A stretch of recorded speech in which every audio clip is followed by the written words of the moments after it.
Hello my sweet and lovely viewers. তো কেমন আছো তোমরা সবাই? আশা করি প্রত্যেকে অনেক অনেক ভালো আছো।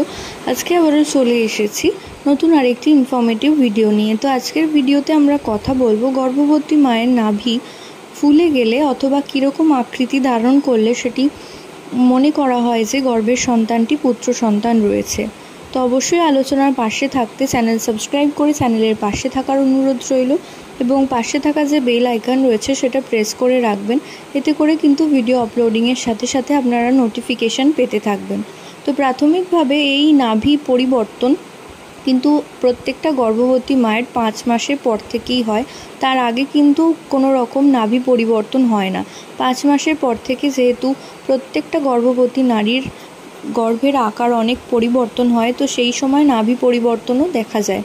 তো যদি দেখেন কোনো গর্ভবতী মায়ের নাভি ফুলে গিয়ে কিছুটা বাইরের দিকে ফুলের মতন বেরিয়ে এসেছে, অর্থাৎ সেটা ঘোমটা মতো না, কিন্তু বাইরে বেরিয়ে এসেছে অনেকটা অংশ জুড়ে, অনেকটা মাংসপিণ্ডর মতন দেখতে লাগছে, তো সেক্ষেত্রে ধরে নেওয়া হয় যে গর্ভের আগত সন্তানটি পুত্র সন্তান। এবং অন্যথায় যদি দেখেন যে গর্ভবতী মায়ের কোনো রকম নাভি পরিবর্তন হয়নি, একই রকম আছে, অথবা নাভিটা কিছুটা ঘোমটা মতন আকার সৃষ্টি করেছে, ওপরের দিক থেকে কিছুটা মাংসপিণ্ড নিচের দিকে নেমে এসছে, সেক্ষেত্রে ধরে নেওয়া হয় যে গর্ভের আগত সন্তানটি একটি ফুটফুটে কন্যা সন্তান আসতে চলেছে।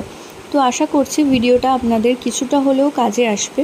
তো এই ধরনের আরও ভিডিও পেতে অবশ্যই চ্যানেলে সাবস্ক্রাইব করে চ্যানেলের পাশে থাকবেন এবং পাশে থাকা বেল আইকন প্রেস করে রাখবেন। এবং এই সমস্ত যে ভিডিও আপনাদের দিচ্ছি সেগুলো ওল্ড ওয়াইফ টেলস এবং পুরনো দিনের মা কাকিমার ধ্যান ধারণা থেকে, এর সাথে কিন্তু বৈজ্ঞানিক কোনো মতামত বা বৈজ্ঞানিকভাবে এগুলো প্রমাণিত নয়। তো আশা করছি ভিডিওটা আপনাদের কিছুটা হলেও কাজে আসবে। প্রত্যেকে ভালো থাকুন, সুস্থ থাকুন, এই কামনা করে ভিডিও এখানেই শেষ করলাম। নমস্কার।